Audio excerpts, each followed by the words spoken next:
Hey everybody, this is the Swamp Cleaner back with another video for you.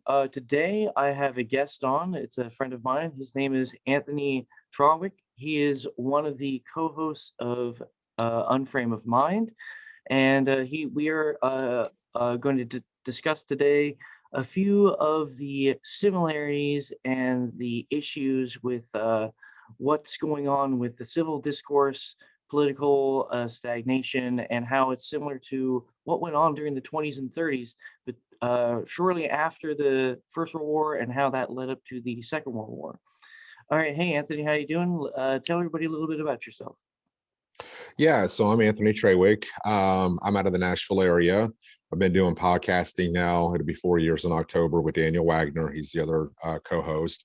Daniel's been running the Unframe of Mind show for the last 5 years. And actually, we celebrate our fifth season this May, as a matter of fact. So, yeah, just a little bit about me. I work full time, work nights, and when I'm not working, I'm usually talking social issues, politics, and relationships, and every now and again we'll do a couple of funny skits, kind of poking fun at society or just people in general. So I think that there should be some humor behind everything that's going on in the world to kind of get people to laugh. So, but yeah, I'm a father of a beautiful little 13-year-old girl.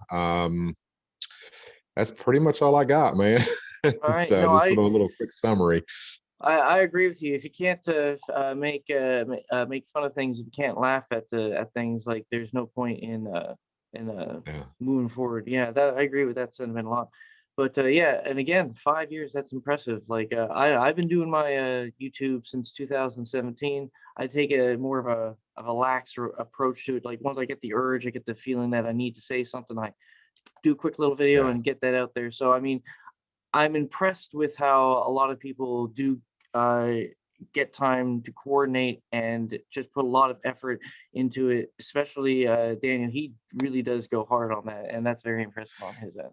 Yeah, he does. And we constantly, outside of our full-time jobs, the show in itself is full-time, believe it or not. Even though we do one live stream, each week, we do take a month off in the summer, the month of July, and then we take off from Thanksgiving until just after New Year's to kind of decompress from all the stuff that's going on in the world. I mean, you really have to do that. And plus it allows us, to spend time with family and to kind of give you the ins and outs of what we do. It's just, I mean, every week it's show notes. It's hot off the press is what I say. I mean, as soon as the story comes on, we're thinking of how we're going to approach it and discuss it and kind of find maybe some solutions, or find a way to even think or talk about it that maybe others haven't done just yet. That's kind of the premise behind the show, is Unframe of Mind. It's to get you to think differently, or if not for yourself. But yeah, it's just between skits and articles and prepping for the show and lights and sound check. I mean, it's a production. No, So if yeah. we're doing it for 5 years, it's like, when people hear that, they're just like, wow, a lot of people haven't been in this game for 5 years. So it's been a Mhm. lot of fun. It's been enjoyable. It really has. Oh yeah, and I've noticed like people that's in our circle, like Dia Beltran, her Mhm. YouTube channel, she's very good.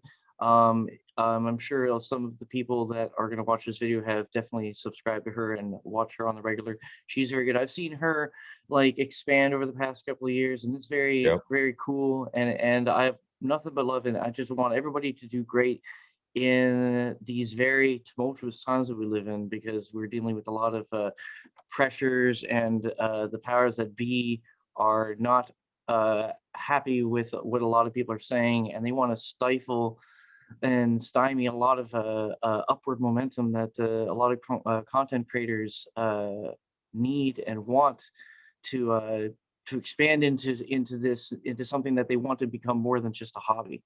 And yeah. Yeah. Yeah, I have found that the way the social climate has been, especially with politics and with the media, you have a lot more people that are venturing out to find brand new content creators. And I'm also finding too that the content creator community is very tight knit. They all support each other. They all try to share different information and guests. And so it's what used to be a small circle has now really blossomed only because of the censorship that we're seeing on the major platforms, and the different, the ways that the media portray race and religion. And so a lot of people are just getting turned off by it, and they're finding these content creators, whether it's through music or podcasts, such as what we do. And that's one of the reasons why Ben Shapiro has become so big. It's just a lot of people want to turn off the mainstream news and hear what he has to say, because you're getting the truth from us. You're getting a real opinion. You're not getting something that's fabricated or it's going to be divisive, as you're seeing on, the mainstream media. Yeah, and I think this is where we're going to segue into our topic of discussion today, and how like the censorship, and how it drives people to find other voices, find other avenues to get their information, maybe look at different ways of life, different ways of living, different ideologies. And we're going to segue right into how that is similar to the cultural climate back in the early 1920s. Because that's, I know, something you like to, you want to dabble into the history about why things are shaping into the way things are happening. And this is the perfect topic discussion to get right into. I mean, after the First World War, a lot of people were disillusioned, especially with how it went for the Germans in particular. And a lot of people were not happy with, especially with what they were fed by the media, but especially financially, they were under hard times. So a lot of people decided to just turn off the woes that they heard on the radio about how they're not being able to pay war reparations, and how industries are stagnating. So people decided to focus inward and turn into this more ideological, social uh, uh, outlet to get themselves, to get Mhm. some steam blown off. And the elephant in the room there is let's call him AH. I don't know if I want to say Adolf Hitler. Whoops, there I did. So yeah, I don't care about monetization because my channel, it doesn't monetize anyway. But hey, you heard about YouTube. They like to slap on ads on videos anyway now anyway, so who cares? Yeah. But like, how that's similar today is the left will say Donald Trump was the embodiment of Adolf Hitler, how he would rally the crowd and get people to listen, and get people to uh, join with him in his own shaping of what he understands what is wrong. So what do you think, like, about that similarity, about how the people had to pretty much are turned off, and how they turned on to what other people were saying? Well, first, I think that when you bring Adolf Hitler into the conversation, you've got to remember this was a man with not really any good intent. you know, um, when you compare him to Trump, it's you can't even put him in the same realm of a conversation, because the intent that Adolf Hitler had was an evil intent. With Trump, it's just he loved the country and he wanted to get things back to the way they were. And what I mean by that is, I can remember back when he first got elected, he wanted to bring Merry Christmas back to the forefront rather than calling it Happy Holidays. Now, if that makes the man Adolf Hitler, then we have a huge generation that needs to go back and really kind of study up on our history to even know what happened, back in Germany during that time frame compared to what we're going through now. It's you can't even compare the two. But for some reason, you have this generation that wants to believe that he is, and I'm just not understanding as to why. Going as far as the censorship goes, you know, people have the ability to think for themselves. But I think what kind of has become now is we've become so complacent. We want people to do things for us.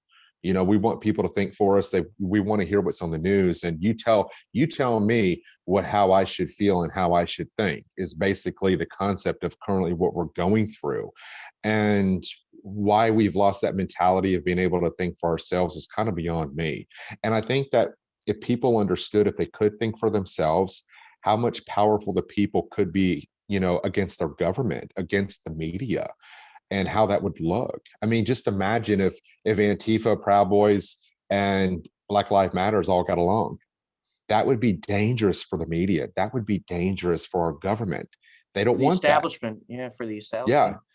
Yeah. So just, I mean, if you could think for a second of all three of those groups coming together, the media doesn't know how to spin it. The government doesn't know how to play it.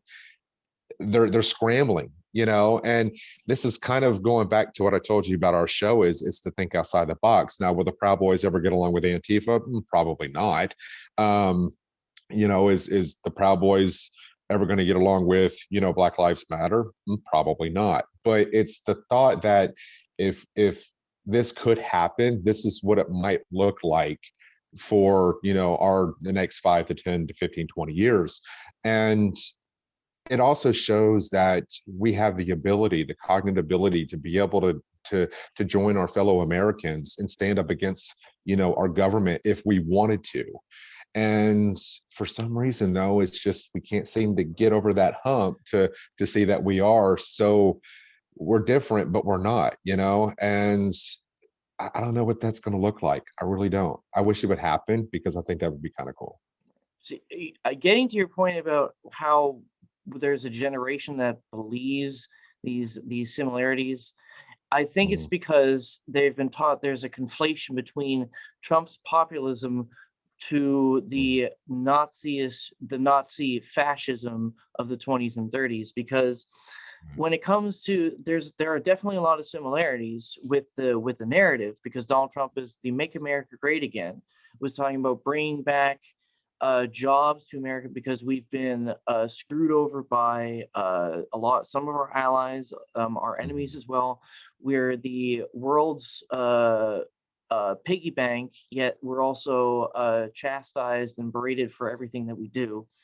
Right. And the similarity is that the fascistic Nazi narrative is that the Jewish people were running the cabal that was screwing over Germany. Germany didn't actually lose the First World War. We were betrayed by the politicians at home, which were in the pockets of the Jews. And so everything that was wrong, all the money that the Germans had to pay, all the financial crisis that was going on was all caused by a group of people. Donald Trump Yeah. never targeted a group of people. He never talked Yeah. about that. And that's something that the left, they like to throw this veneer on there without actually diving in the nitty gritty, because they know that once they get into the nitty gritty, their arguments are one dimensional, they fall flat, Mhm.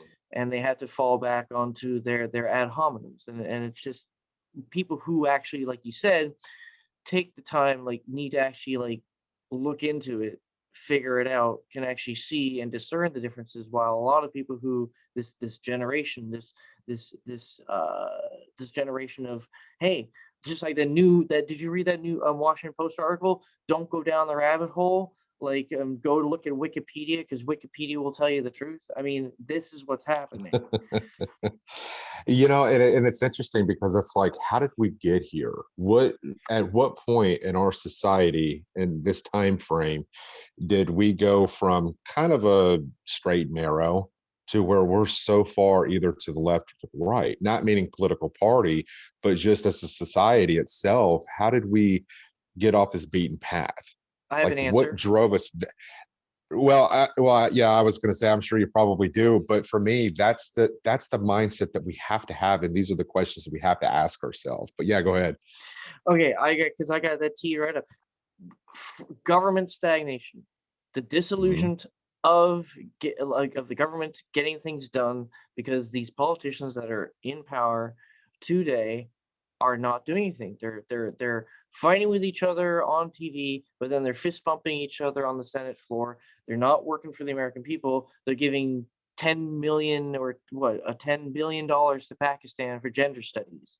So I mean, that's where we're at, and similar with what happened in the Weimar Republic, and also this is not just a fascistic thing. This is also a communist thing too, because like the communism is in play today just as much as what people would say fascism is.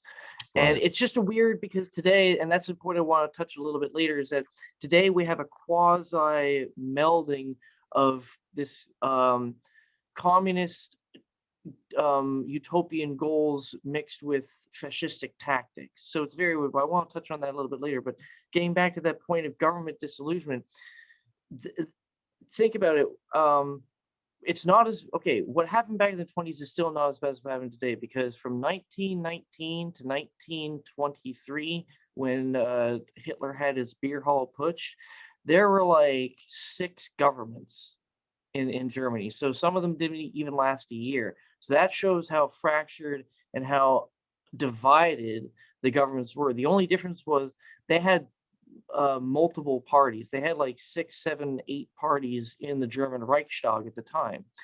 And what we're seeing nowadays is you still have the Republican Party and the Democrat Party, but within, like, for example, the Democrat Party, you have your socialists like AOC and Yep. Rashida Tlaib, and then you have your neocons like Nancy Pelosi, and then you have yours like your centrists, or well, they're supposedly centrist, but like because the Overton window is shifted to the left, they're considered right now. You have your Joe Manchins.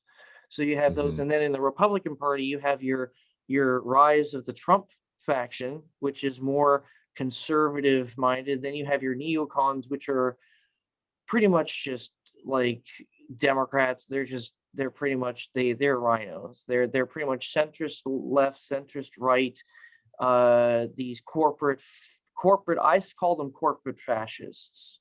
So you have your corporate fascists on the Republicans, you have your Trumpers, and then you have your boilerplate conservatives, which are pretty much a dying breed. And that is very similar to the political atmosphere right around the time when Hitler in the early 30s came to power. And you have Hmm. this destruction of the center, and you have this growing communist faction and then right-wing Nazi faction, and then they're clashing in the streets. And that's going to move on to the next subject, like this Antifa, the actual violence. So uh getting to the government fracture, what do you think about with this government stagnation that we have today, as what I just laid out the similarities of what happened in the 20s there? Do you think do you think we will have an actual rise of different parties nowadays because Democrats and Republicans are not doing it for American people? Oh, absolutely. I think Trump was the segue into that, and it was pretty clear during his presidency. Um, I think people are really starting to get away from the two-party system, the Democrats and Republicans, because a lot of it is just, it's not working anymore. And it hasn't for a long time. So when you have somebody like Trump who comes in, who exposes and shows us stuff that we have not seen. We often wondered what was going on, and then all of a sudden you see these old clips showing up of politicians talking about how they wanted to finance a wall from back in the 90s, and now all of a sudden they don't want to finance it or support it because it was Trump's idea to go ahead and go through with that. And it's So racist. right. So you have a lot of Americans starting to realize that these politicians are basically blowing smoke up our ass for many, many years, and nobody's really doing anything. It looks good on paper, but when you actually present it to the American people to say, "Hey, we're going to get this done," they're like, "What? You're serious?" That's kind of what happened with Trump. He made the same promises as all the other politicians did about the border, and then all of a sudden he's actually doing it. And it's like, whoa, we're not used to this. We're used to telling the public what we're going to do, but we don't actually do it because that's not our job. We're doing things and saying things just to get ourselves reelected, not actually going out physically doing things that, we tell people we're going to do. So with that being said, I think that's where this Trump movement or new political party, if you want to call it that. I think it is a political party at this point, because the GOP is asking for Trump to lead the way. Well, it's either Trump lead the way for the GOP, so he doesn't kind of branch off into his own little political party, or they actually want him to be very much a part of, the GOP. It's hard to tell these days because of the way politicians are. But I think over the last 4 years, I think this is kind of has awoken, excuse me, a lot of Americans to the idea that there can be other political parties that you can side with, because right now the Democrats and Republicans they're just basically falling flat because they're not living up what they're set out to do. They're not working for the people. I like to think that maybe some of them are, but vast majority of them, no. But yeah, I do. I think there's going to be a lot more more political parties that'll branch off in the future. I do see that happening. Yeah, for the case that just throws out the argument for the lefties that Trump is Hitler, because Mhm. there's if this fracturing continues and a more radical party does rise up, that Hitler type person is out there somewhere, but that's not Donald Trump. I I mean, don't think that's what it's doing. I think that you're finding the grassroots of those political parties that used to exist that no longer do, and he's just bringing that back. yeah, I used no, to be a go ahead.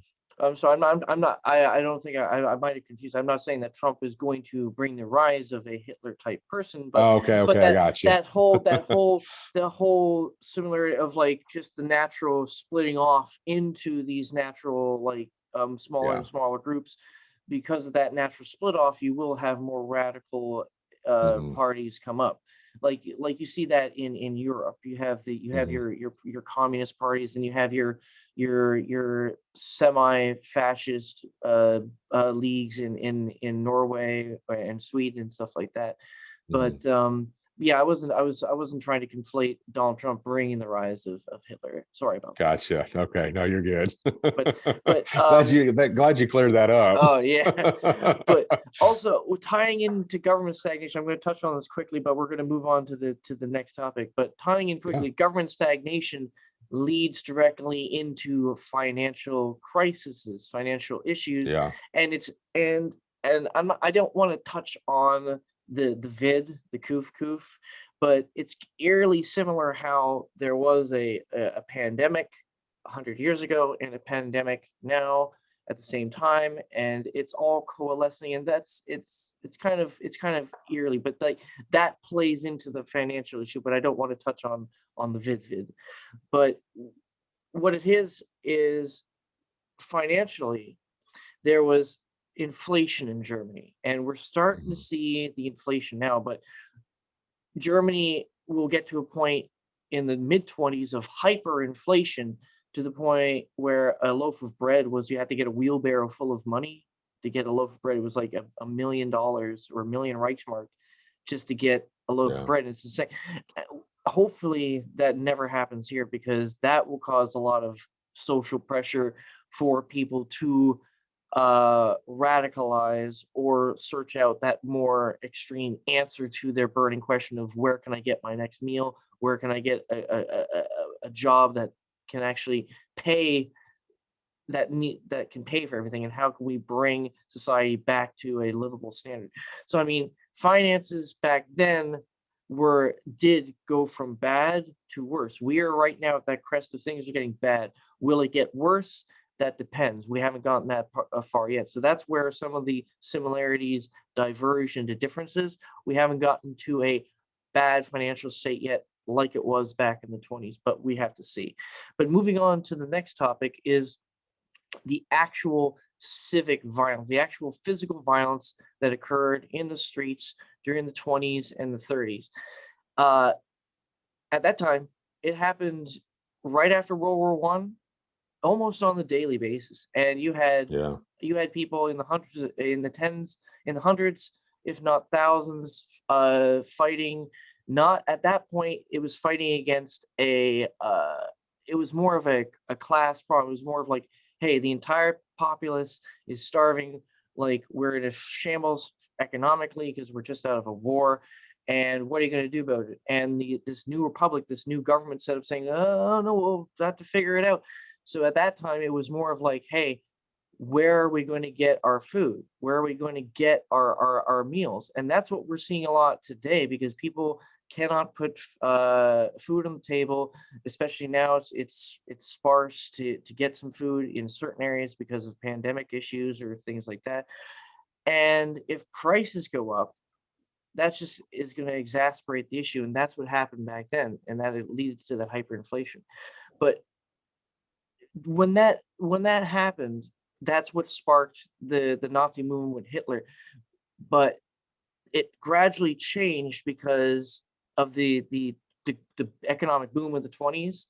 Are we going to get Hmm. a rebound? Are we going to get a rebound like that nowadays? That's where these similarities diverge. But the economic boom allowed the political violence go from financial, practical to ideological, and that's where we haven't gotten that point yet. But I can see that moving, because you have your activist movements today, like BLM, driving this ideology of critical race theory. And Hmm. that's where I see that happening in the next 5 to 10 years. Because I see what happened in the last 5 years was like the 1920s all happened in the last 5 years, and we're just getting into the 1930s. It's like the decades have been compressed, because in modern society everything moves quicker. Right. Information spreads a lot faster. Things can get disseminated a lot faster, and ideas can get spread to like the countryside at a quicker pace. So everything is accelerated, and that ties into that whole accelerate. You've heard of that, the acceleration movement Yeah. thing. Yeah, I don't mean to interrupt you, but I think there's a couple of key factors here. When you were talking about inflation, I think a lot of it too is there's way too much money that's being printed right now, and the cost of the U.S. dollar is just practically nothing at this point. And you're seeing technology step up in the way of Bitcoin or cryptocurrency. So I think this is where it does give people the avenue today, which it didn't give back in the 20s and 30s, a way to invest in something other than the US dollar or in a bank. Um, so I think there's that difference there. As far as the economy goes, the economy, the best that I've ever seen it was in the last 4 years under the Trump administration. It's funny because I remember getting gas. Gas for me, for the most part, where I live at, stayed under $2 for the majority of the 4 years that Trump was in office. Biden is elected in office, then he goes ahead and cancels the Keystone Pipeline, and all of a sudden, prices have gone up over $2 for gas. Hmm. So I think, correct me if I'm wrong, but I think that what you're saying is we're starting to go that way since Biden has been elected into office, or at least it seems that way. And I think that groups like BLM are going to eventually capitalize on that. But yeah, go ahead. It seems like if there's this that melding I was talking about. It's kind Mhm. of like it, it's these things that we can look at in hindsight, like it's spread out over the course of history, where we can break it down.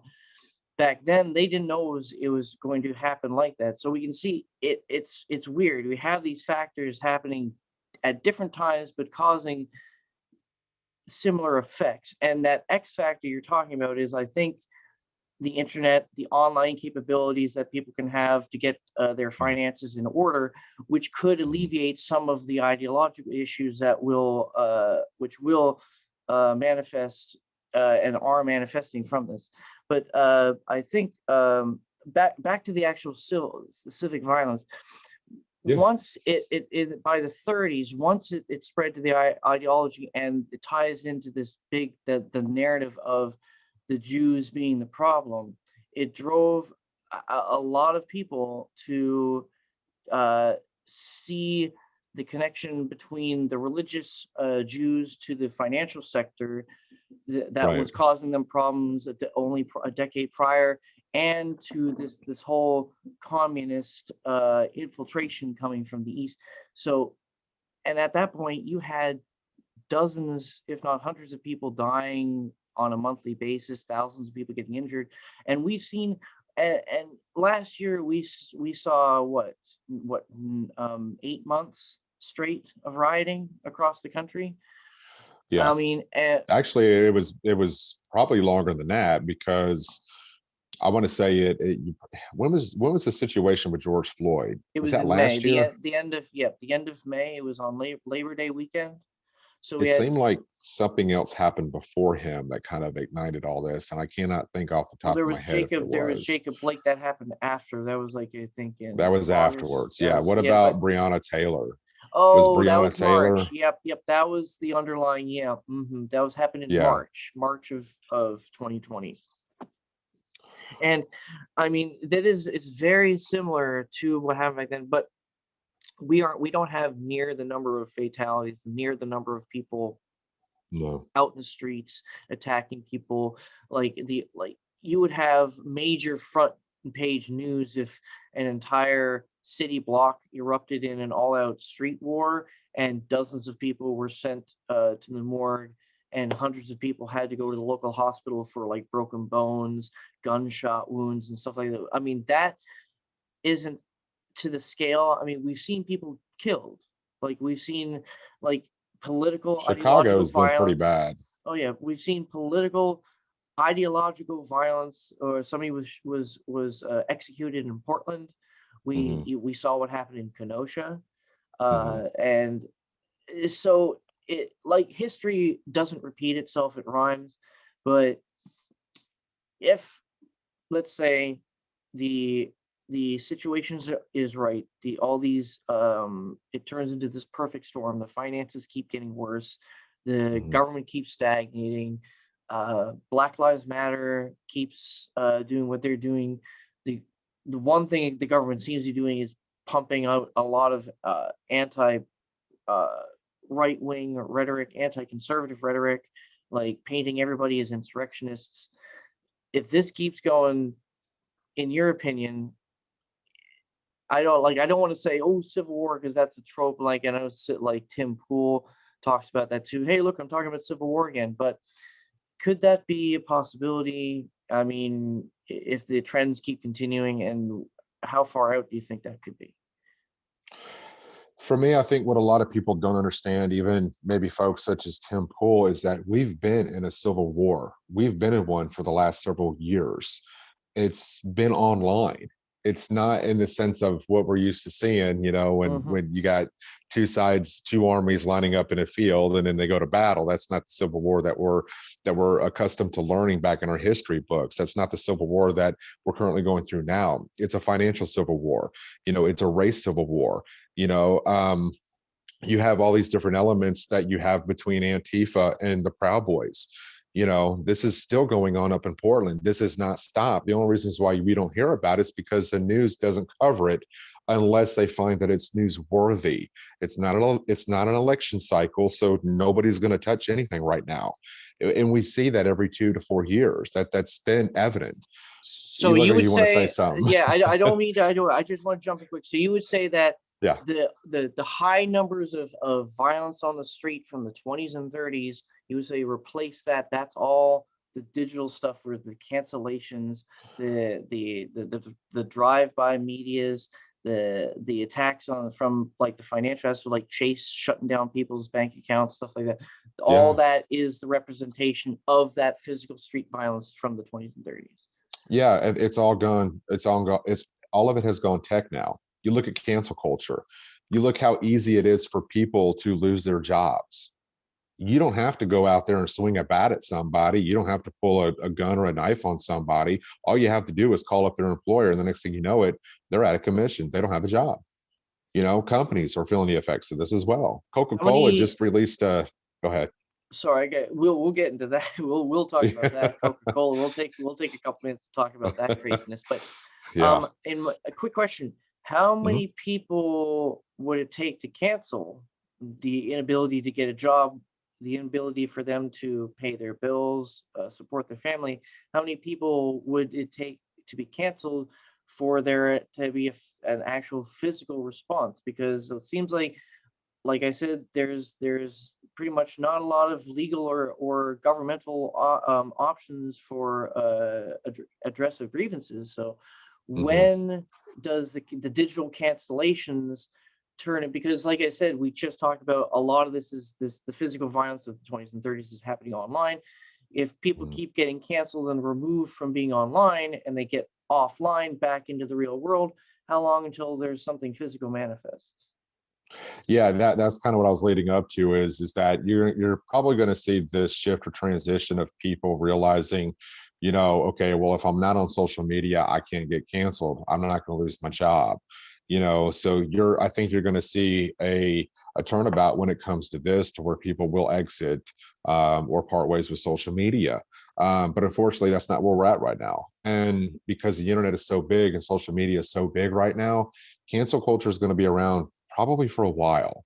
And even for those that are, not on social media, if I'm not on Facebook, Minds, Twitter, Instagram, but yet I do a podcast on YouTube, I can still get canceled, because the left has the tendency of going after you at all means necessary.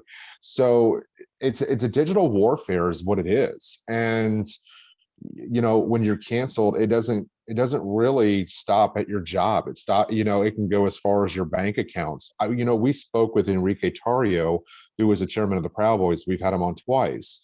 And you talk about somebody who's been canceled. That man's been canceled through and through, from banks, credit cards. And I mean, he can't get on most social media platforms. He's on Parlor, but outside of that, it's like he can't really do anything. I, So the masses can rise up in large numbers if need be. Is it like a common occurrence like it was back in the 20s and 30s, where people were beating shit at each other out in the streets? No. But I think what's going to happen is that when people start removing themselves from social media, or the flip side of this, say somebody does get canceled, and the next thing you know it, they're pissed off at their employer because they fired them, and then all of a sudden you have an active shooter who was a former employee that was fired or canceled, and comes back into the workplace and shoots everybody up. This is a recipe for disaster. It's one of the reasons why cancel culture needs to go away, and go away very peacefully if it mhm. can. I know, Um, because the media, because like you said, the media does not do its job. It will no, fan those flames. It will say, yes, "Here's the person who becomes the shooter in question will become the poster child of everything that is white supremacist and wrong and blah blah blah blah blah right, blah blah." Because that's just rinse, repeat, lather, rinse, repeat, lather. Just recycle. cycle over and over Yeah. and over. Just and that's another me, like just like cancel culture needs to go away peacefully and quickly. The media needs to wither away and just and like the media in its current manifestation, this Hmm. corporate financial incentivized media needs to go away, because it needs to go back to what it, like the grassroots, what it means to be a journalist, where some dude has his flip pad writing down stuff and he's in the bushes looking at somebody doing something illegal, and they're gonna go, Yeah. tell the truth. Yeah, I just think that right now, this is currently our society as we see it. Now, the difference between the 30s and now is the technology is obviously more advanced. So, we're able to do the things that we're doing, such as canceling people or companies, a lot longer than, say, the fights were going on during the 30s out in the streets. Because it's a digital warfare. And that's a part of the problem with the digital age that we're in right now, or the internet age, is there is no restriction or limit to this. No, not one person owns the internet and is going around saying, no, you shouldn't cancel people. This is something that's just not going to go away, because there's nobody sitting at the top of the realm saying you shouldn't be doing this. So people are just going to take it upon themselves to continue doing it, as long as they have a platform to do it on. I know it's pretty, for a lot of people who have had to deal with that argument. We've already come to a Hmm. pretty simple conclusion that the digital everything is now digital. We have a town square. The physical town square has been removed, and everybody is Hmm. now listening on the digital town square.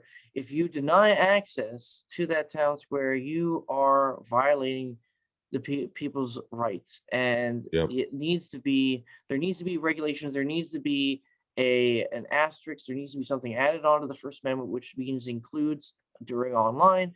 Section 230 does not need to be removed, and that's something that's the Democrats want. That's what the Republicans fail to see, and that's what a lot of these companies want as well. Because if they get the ability to become the publishers that they want to be, then they can really start silencing everybody. And these new companies like Gab, Minds, Parlor, they will also have to adhere to these, because they'll get fined to kingdom come by this government, saying, oh, look, and because the government will be told, the government will come up with what is hate speech or what is not allowed or something like that. And these publishers will have to adhere to that. Well, I think hate speech now is basically speech you don't agree with.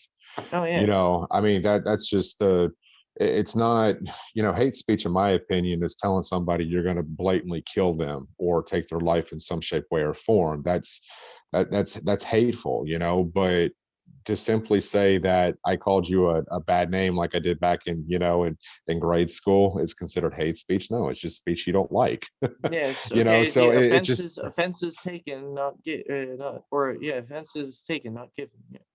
right. So to me, it's kids these days need to toughen up and grow a thick skin. That's the society that or I shouldn't say society, but generation that I was a part of growing up.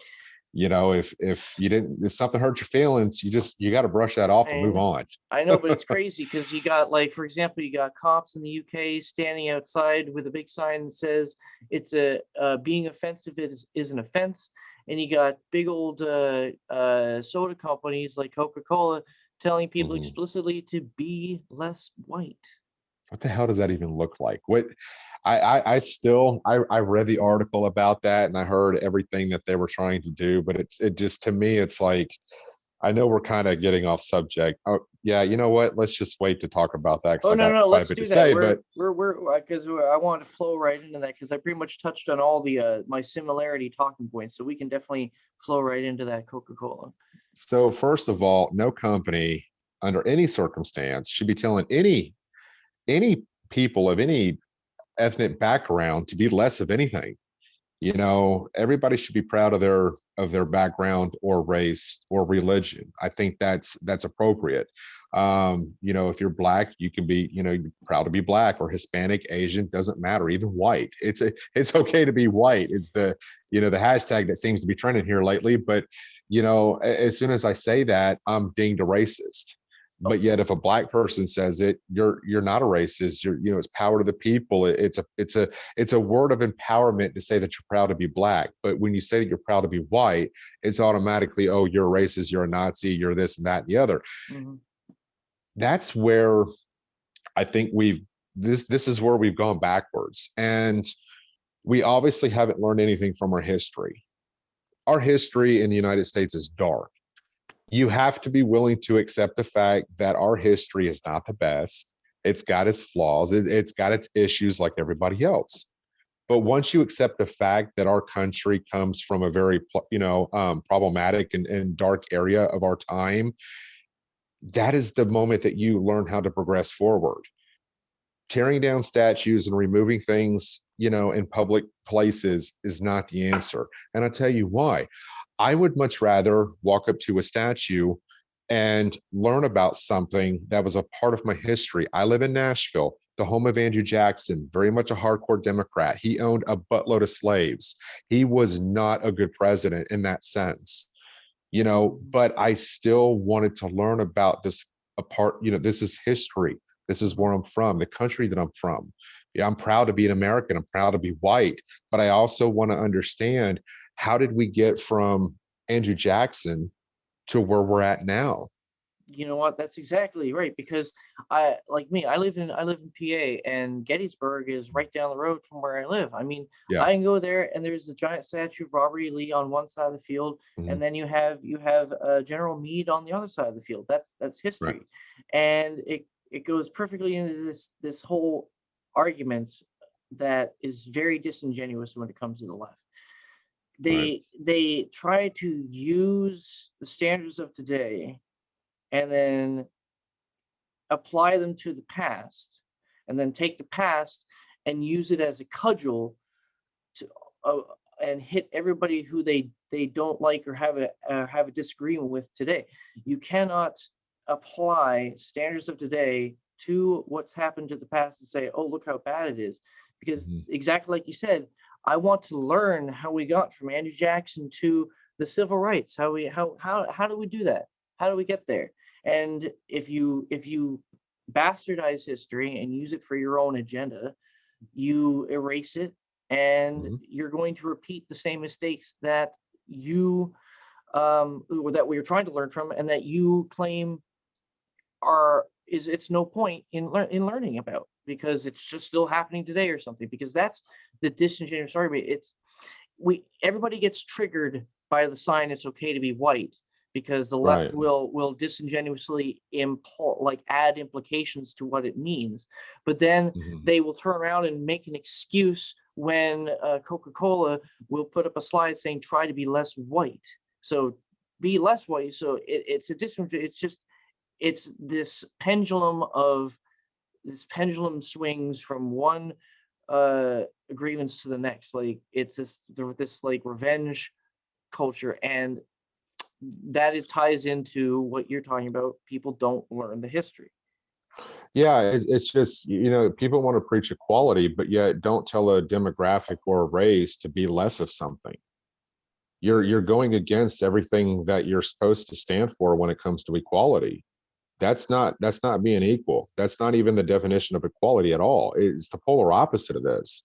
And forcing a demographic of people to accept this would be like me going to black people and saying you need to accept slavery.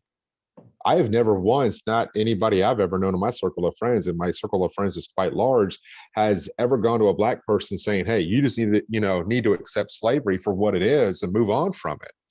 No, you do that however you see fit. If it still affects you to this day, then that's something that you got to work on and get past. Because let me tell you something, there's a lot of black people who still hang on to slavery. And that's something that kind of irritates me because it's like, why? That's My a 400 grandfather and years of slavery argument. yeah, and see, that's the thing is just because two white guys, me and you, are talking about slavery, we're automatically going to be told, well, we don't know what the hell we're talking about. Well, here's the thing, coming from the same black people who don't know what they're talking about either, because none of us were from that time. None of us knew what was going on back then. None of us have a voice on what to say, what happened 200 years ago, because nobody knew what transpired. Well, that you know what? There's a difference there. Some people take the time and look into the history books or look into Yes, discussions they that were do. had, and other people will, and I'm not going to point fingers, but I think we know who I'm going to talk about.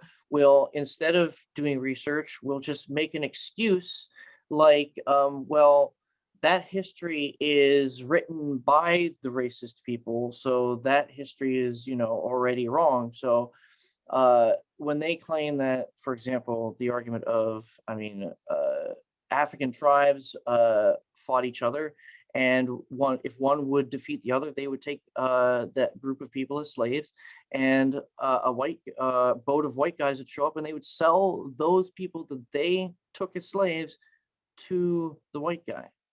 I mean, if you Yeah. point like if so they say so if you say if you give them that example of something that happened, they say, well, that's not correct because that history is just wrong history. So we need to redo history. Like they want to redo math because everything is inherently racist or white or something.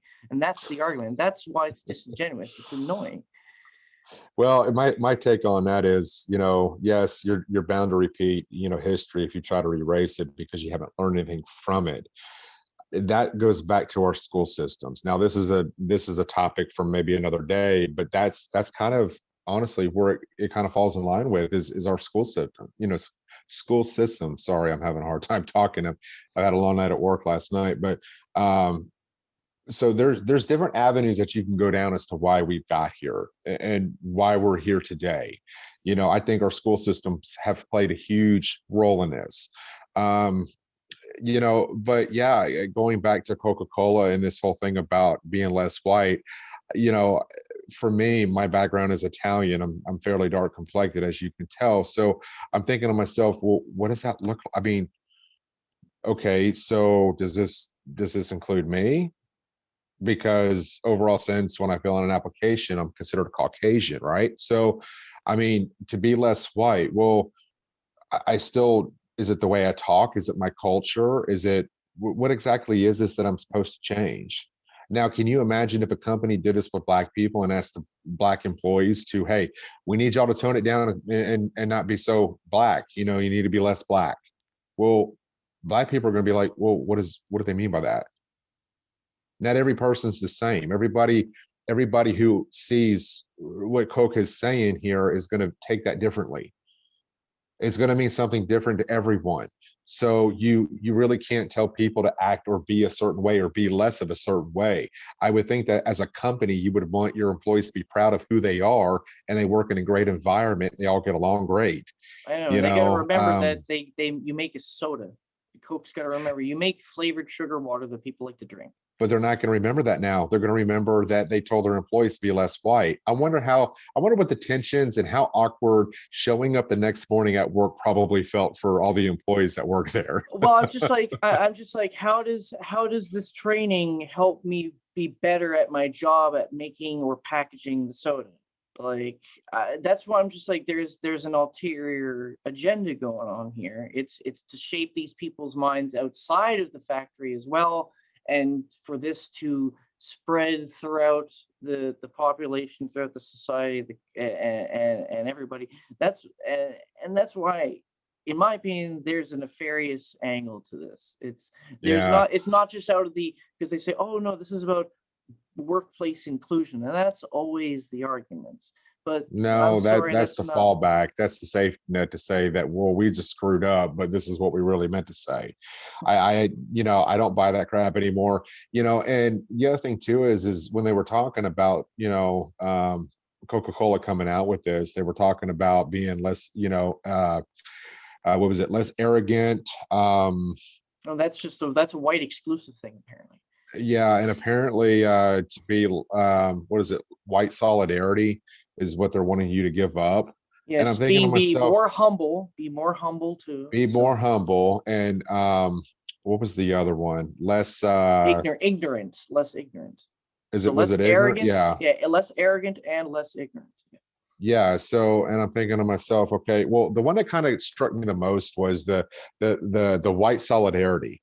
And if you actually look up the definition of solidarity, it tells you that you tend to form yourself with a group of people who you have a common interest with.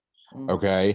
So I'm thinking to myself, I have an interest with fishing. I fish with guys. I got a buddy of mine I work with who's mixed. I got another buddy of mine that's black. He owns a boat. And then I've got another buddy of mine who kayaks. He's white. And I'm thinking, this doesn't fall in that category because at the end of the day is when we show up to work, we get along, we all enjoy similar things, but then there's guys that I work with that don't enjoy certain things that I do, Mm. and that's okay. So it's like I that's why I couldn't wrap my head around it, and that's why it was so confusing. It's like this white solidarity. I'm thinking this is just, I have so much in common with so many different people. It's not just, I don't go into the break room at work to sit down with the table full of white people. Oh my God, look, there's a bunch of whiteys. I'm gonna go hang out with whiteys today and see how they're doing. And Uh, because I got a lot more in common, say the table over here with the browns and blacks. I mean, we well, don't do that. well, I mean, what you have to take a look, to close off on the Coca-Cola thing. I mean, Yeah. to look at it, you have to see, for example, where they got their learning from. This LinkedIn training video was brought to you by Robert D'Angelo, and she just calls Yes. herself a self-avowed racist. So why are you teaching racist material from racists to people? Like, why are you Yeah. doing this? That's kind She of counterproductive to what you say you're trying to do.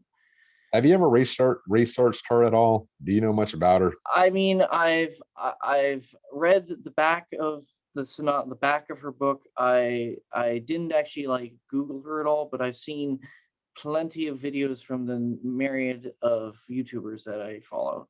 Yeah, so a lot of black people who are against like people like Reverend Jesse Jackson, they call them racist, race pimps is what they call them. Basically, that's what she is. She's one of them. Oh yeah, but So, she goes works the other angle. She works the woke progressive side angle. right. And that's exactly what she's doing. She's the Reverend Jesse Jackson, but for white people, you know. So it's just man, in weird times we live in. Yeah, but And it's funny because I thought, during the 60s, we really made a lot of headway. I thought, genuinely this was a time and period where we got over that hump once and for all, and everything else was just going to go mhm, just smooth. Well, yeah. it was going to be a little rocky, but, you know, at least somewhat better, and I then all of a sudden we find ourselves, people are segregating themselves and they don't even know that they're doing it, but they are. oh man, And, see, like I know exactly what you're talking about because I can tell you exactly when I had that same feeling, and it was mm, happened after I talked about this to Daniel and the group chat after I think last week's show, but it was when the George Zimmerman thing happened where he fought, who was the kid he killed again? I keep forgetting that other kid, the kid's name. That George Zimmerman. oh, I see it. I can see his face. I cannot remember his name. Yeah, but Um, yeah, I don't know. It's off the Not top. Tate. No, not Taylor. I'm thinking Breonna Taylor. Oh my God, I just talked about him the other day too, and I don't forgot his name. But anyway, the what I'm getting at is when that happens, and this was I think what 2009, summer of 2009, or it was like Was 2010. it Tayron? Tayron? I honestly don't remember. I don't remember. I can't remember his name. That's Our gonna show, bug the shit out of me. yeah. But anyway, but it was early on in Obama's presidency, and Obama came out and he was going to do a statement about it. I'm like, well, that's unusual. Usually when there's Trayvon Martin. Trayvon Trayvon Martin. Martin, there we go, Yes. Trayvon Martin. But it when Obama came out and he was going to do a statement about that, I was like, I remember this because I was watching it on Fox. He was like, well, this is weird. Why is the president weighing in on a random I homicide? thought I thought that And was the Michael Brown case. No, no, no, that no, no, Obama no, did no. that. That was 2014 when like during his second term, and things were just getting worse and worse and worse. But Okay.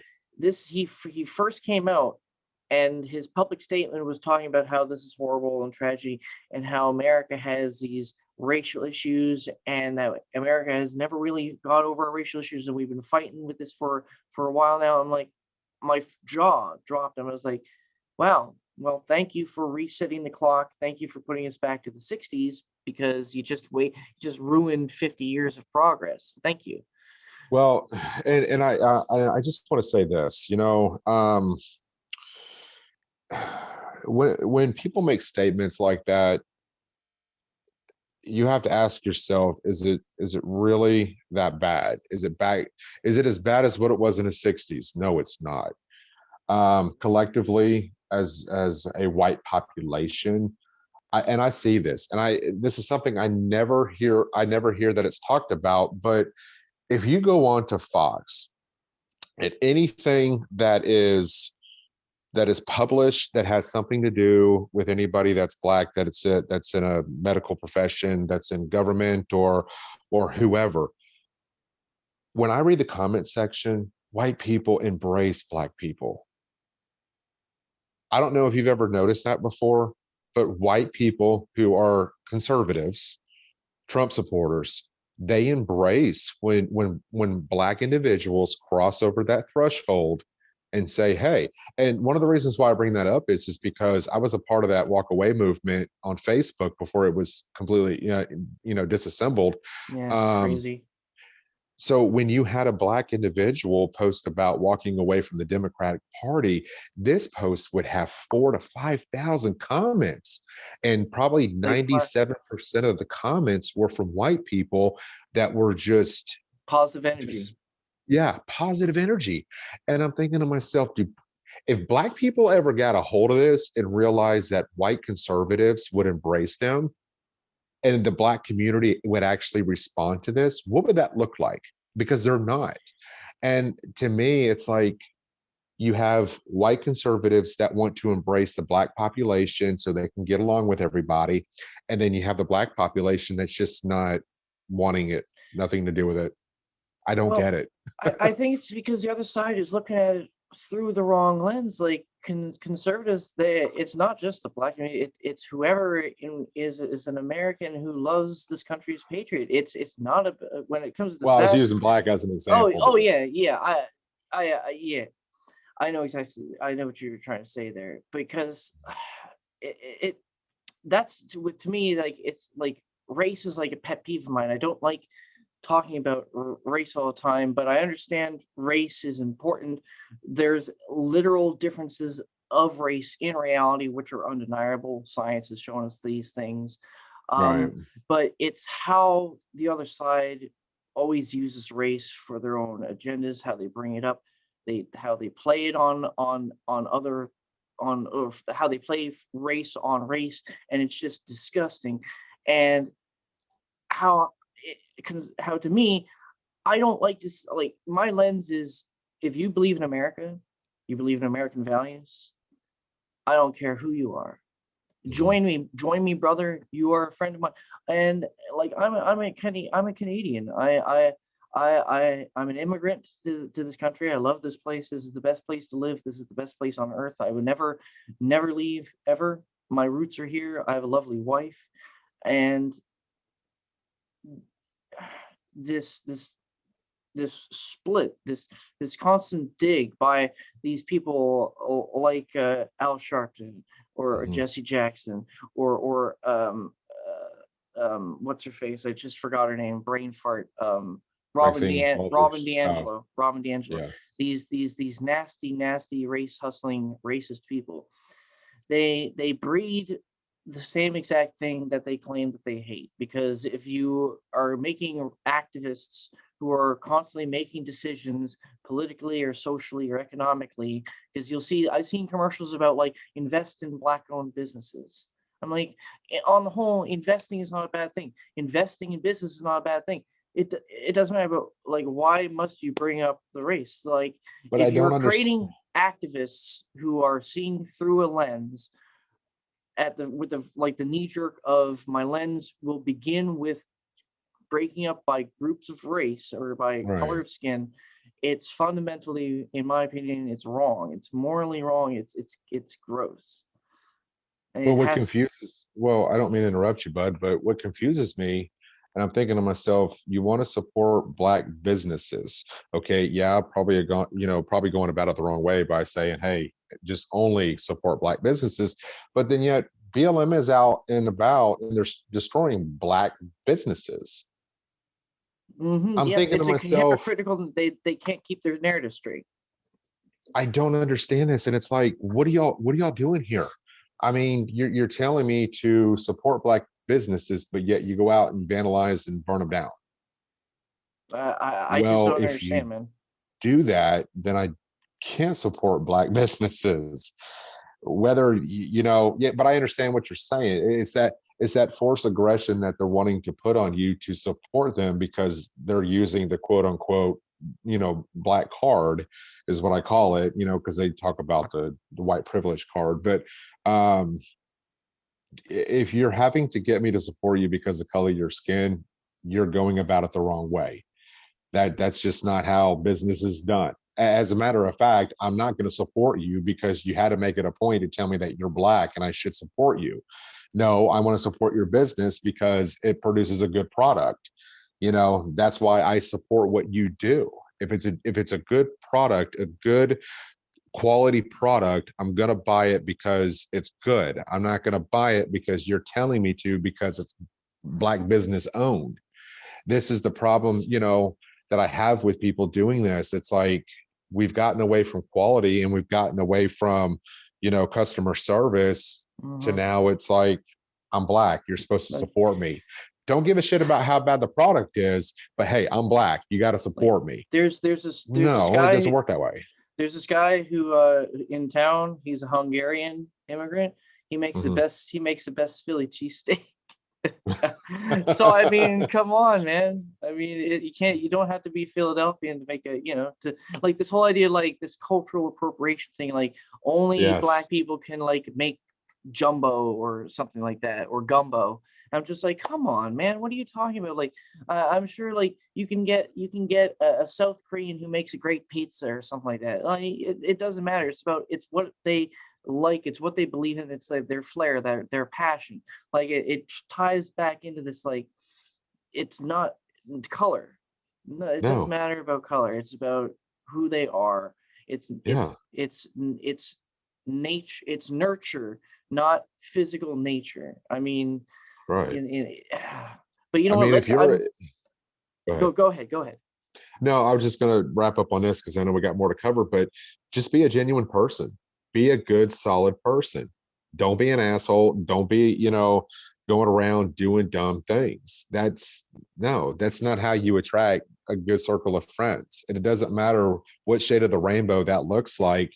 As long as you surround yourself with a good group of people, that tends to manifest itself into better and bigger things. And what's funny is we can sit here and have this conversation all day long, and I go through life not even remotely thinking about every decision I make is not race related.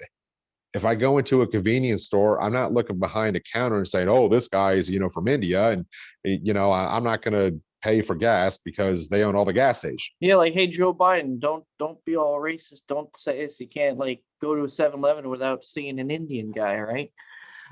Right. So my first thought is if I'm going to 7-Eleven, I'm going to go get a big gulp. That was my thing back in the day when I was a kid. But it's interesting how when you walk out of your front door now, everything is kind of associated with some sort of religion. And I can remember right after September 11th when, Muslims were heavily targeted for everything. And I kind of almost felt bad for them because I know a couple of Muslims, and they seem like really good people. And there was one in particular gentleman who didn't show up to work for several weeks. He actually took some time off. He took a leave of absence because there were some things that happened at the workplace that made him kind of a little fearful, very And sad. Go ahead. no, I'm sorry, and I believe that's unfortunate too, because I mean, I know exactly what you're talking about, because there's this sense that that these Muslims who are just trying to live their lives, they go to work, they're Yeah. Americans, they have families, and they get painted this broad brush because there's misconceptions, but there's also this whole like attack from the other side too. They're attacked by the more radical elements of Islam, saying, well, these people who are these Americans who are like working a 9 to 5 and have a wife and kids, these people aren't the true manifestation of what Muhammad was teaching. So they get it from Yeah. both sides. So I know exactly what you're, that's I feel sorry. It's unfortunate, but it's one of these like un oh man, I kind of like, I don't know exactly what to say, but it's like this bad this collateral damage that is like almost unavoidable.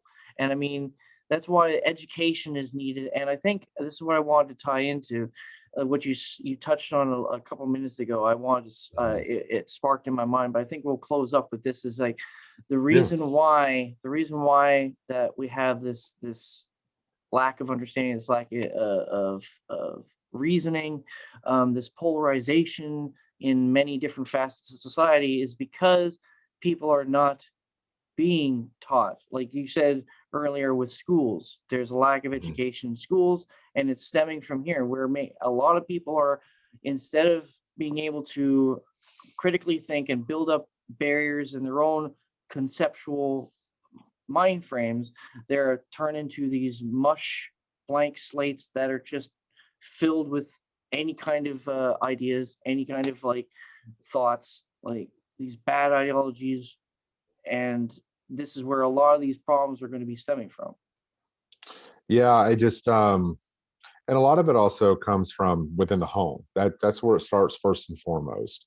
You often hear people say if you want to combat racism, it starts within your own home and in your own heart. Yes, a lot of that is true, but you have to kind of fast forward sometimes and deal with the people who may not have been raised to be a racist, but then over time, as they've watched the news and as they've interacted with people, or they've seen the stereotypical black guy, or white person, they've kind of formed their own opinion about that particular race. Now, same can be said about the police. Over time, you know, parents have taught their kids, especially with black families, you know, when it comes to cops, always keep two hands on the steering wheel and, and just act a certain way. And it's like the small percentage, does racism actually exist in our society? Yes. I think you would have to be very naive and remiss to think that it doesn't, because it does. How big does that look like? Probably not very big. I mean, you have less than 5,000 members that are still active with the KKK. Now, that's 5,000 people. That is like this on a scale that's not even relevant. And does racism exist throughout our society? Yes, it does. And I would add quickly, sorry, that it's not institutional, but what happens is you have these people who are racist or have these prejudices or who are bigoted in some certain way, shape, or form. They get into these positions of power within the institutions, and they can prey on or they can pretty much they can run their corner of their institution on their prejudices. They can be racist, they can be sexist to the people that come through that system, and that's what needs to get weeded out. But I'm sorry, but go ahead. No, I was just going to say, I mean, I went through a bout of racism back in my early years when I first moved to Nashville, and that's, I've talked about that a lot on many different shows. And the one thing I tell people, and I love telling this story, even though it's kind of a sad story, but I never took racism with me. I never held the grudges to those that pushed me into oncoming traffic and called me the N-word. I never held grudges, because I realized as I got older, not everybody felt the same way as those kids who did what they did. You have to be an intelligent, actually, you don't even have to be an intelligent human being to understand when you look at people, not everybody is built the same way or think the same way. Those kids who did what they did to me are not the people that I see today. So I didn't carry that with me. I didn't carry that as a victim card in my back pocket for the next 25 years and play, oh, poor, pitiful me. So what I've done now is when I get onto certain shows or podcasts, I love sharing this story because people need to understand, if I went through that bout of racism, I came out on the other side just fine, because I learned how to channel that negative behavior that could have been destructive towards me and to hate a population of people, but I chose not to go that route. That was a choice that I made. Everybody in society has a choice to make. People aren't making choices. They're being told what to choose. That's where we've gone wrong. And I chose not to have that hate in my heart, and I chose not to carry that victimhood status, or I chose not to carry that racism part of my life that I went through, and to hate people later on. It's not fair to the people that come into my life later who are potentially are great people. I'm not going to miss out on great people because of something that happened to me more than 25 years ago. It is what it is. And I often tell people, this is where I wish Black people would just let the shit go. Let it go. I'm sorry that you went through something. I really am, because I can relate to that. I can empathize what you went through. But I also know I made a choice. I had a choice to let it go. You have the same choice. I know. Now it's up to you to walk away from that, so. I know exactly. It's like, when it comes to Black people need to let it go, it's like, it's, in order to heal, you need to forgive. And that's something that needs to happen, because unless that can change by political standpoint, because politicians and the media will keep peeling off the scabs, keep opening up those old wounds, because for them it's either however expedient, it's financially or politically expedient, and it keeps this going. Yeah. And it's so hard because people have to deal with that every single day, and Mhm. their opinions get affected and get shaped by this. So the moment when people's opinions about the actions of what individuals do to them, as soon as those opinions change from those individuals to the group, that's where, I mean, that's that fight, that struggle that we have to deal with, that we have to push back against, because Mhm. so many people are bombarded every day with all this negativity from all these sides, trying to like push it from the actions of individuals into the realm of the group of the people. I'm like, I mean, and that's where we have to have these conversations online. Yeah. We have to expose people to these points of view. Sometimes it's uncomfortable. So and a lot of these things need to be said. But I mean, It's our show title. I know, it, Uncomfortable conversations. I know it's Yeah. uncomfortable, and without condoms too. So you got to Yeah. watch out. But it, we need this discourse, because without this discourse, I mean, that's why these people who run these big tech censorship, or I mean, these big tech companies who are engaging in the censorship, they've never opened up a history book and learned from any of this, because Yeah. them banning discourse like leaves people, in a lot of cases, the only option is to become physical, Mhm. and it's Yeah. unfortunate. I could have been hostile towards the kids that did what they did to me. I could have been a real thorn in a lot of people's asses growing up, but I chose not to go that route. And I'm glad I went that way. I went the way that I did because I had to figure out, and it's not so much I had to figure out, I knew that not everybody thought the same way that these kids did, that treated me the way that they did. So by telling my story over and over again, and making people understand that, you do have a choice to make here, I feel like I'm constantly having a battle, big brother that is government. By sharing my story, it's to combat what they're trying to do, which is racially divide our country. And I'm over here telling my story to hopefully enough people hear it, they'll start to understand that, okay, here's a guy that went through something. He was able to look at the flip side of this and change his life and not view everybody the same way. He had a choice, he made a choice, and it was a good choice. And I hope that enough people hear it. I've been doing this for a long time, and it's just, I hope that as much as I've enjoyed podcasting, bottom line is you want it to change people's way of thinking, but also you want them to maybe remotely change their life just a little bit because of something we discussed. And that's when you Mhm. know you've made a positive impact within the podcast community. The mainstream media doesn't give a shit. They don't care. We Mhm. do. That's why we do this.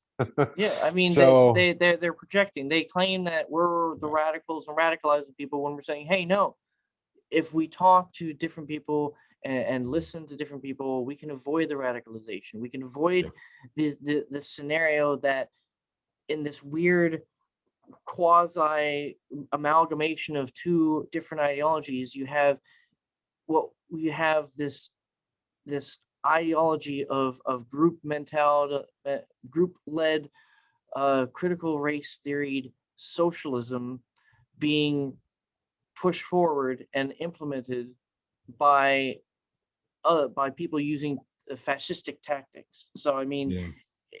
that's the very thing,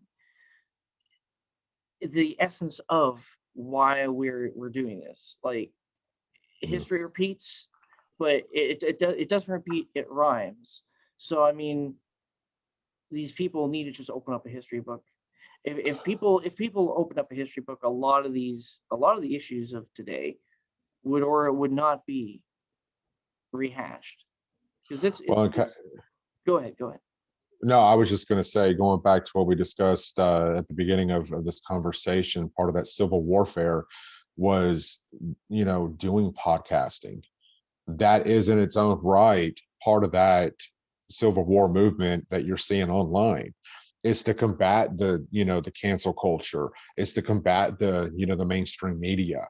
So we're not over here throwing punches at the left or the right, but we're doing it by just having a conversation. Mhm. That's what mainstream media doesn't want you doing. That's what, you know, a lot of the big tech companies don't want you doing.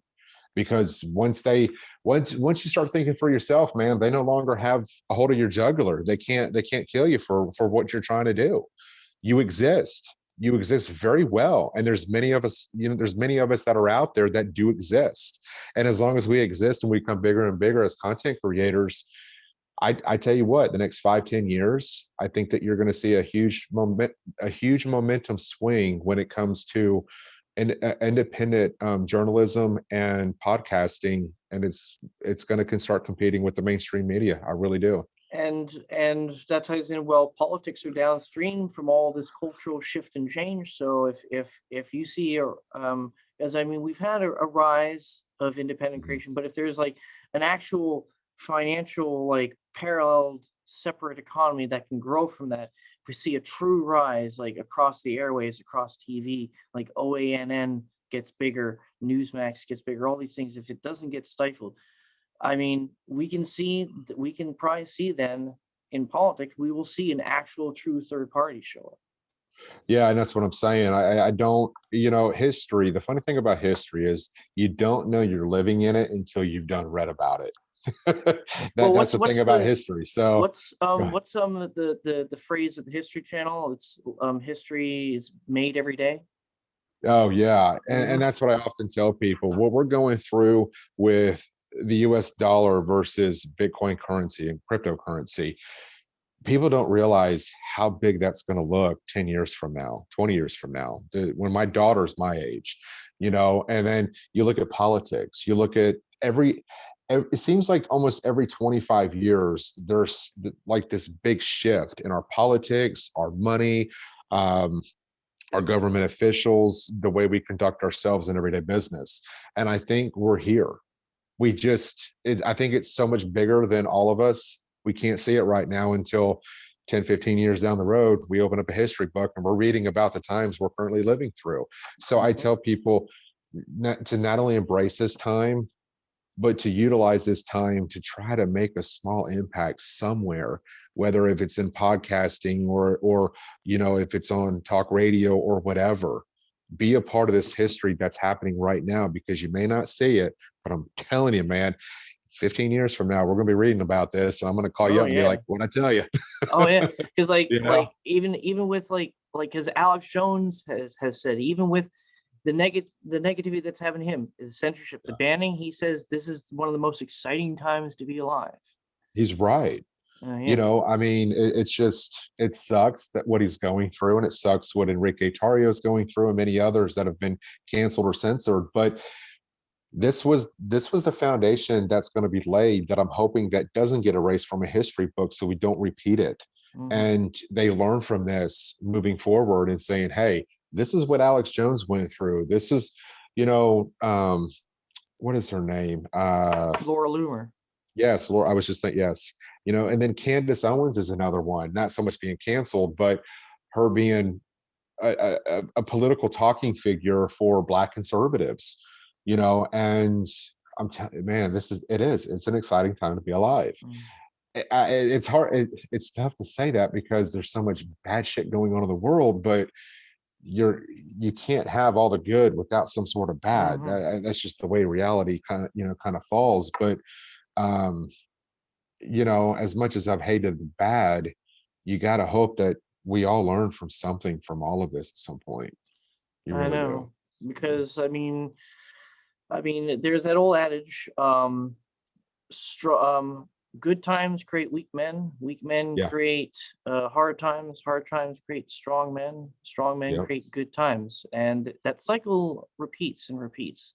So I mean, hopefully, like you said, we can maybe get things in the history that can be preserved and Hmm. looked back on to learn from, not to be used as a cudgel to beat people into submission, just to get some kind of ideological gain. But you know what, Anthony, I think we'll tie that off here. It's been a great Yeah. discussion. It's good to have you on the program. I Um, appreciate it. Just one last um, thing before we go. I just wanted to mhm. say the only difference between the 20s and 30s and now is we have video evidence of what our history looks like. Oh yeah, Whereas the internet does not lie. The internet never forgets. Right. So that's the one advantage we have over the 20s and 30s. So when people look back to at interviews like this that you've had me on, we've, had you on our show, that's what people can learn from. You can't erase that. You can try, but it'd be a hard thing to do. I'm sorry, but yeah, go ahead. Oh no, yeah, go ahead. But no, like I said, this was great to have you on the channel. Hopefully, we can have you. I can have you back on the channel. Go ahead, plug where people can find you on social medias, and how they can watch your show. Yeah, you can go over to unframeofmind.com, and then up in the right hand corner, you'll see a toolbar. Click on that and click on where it says find us on.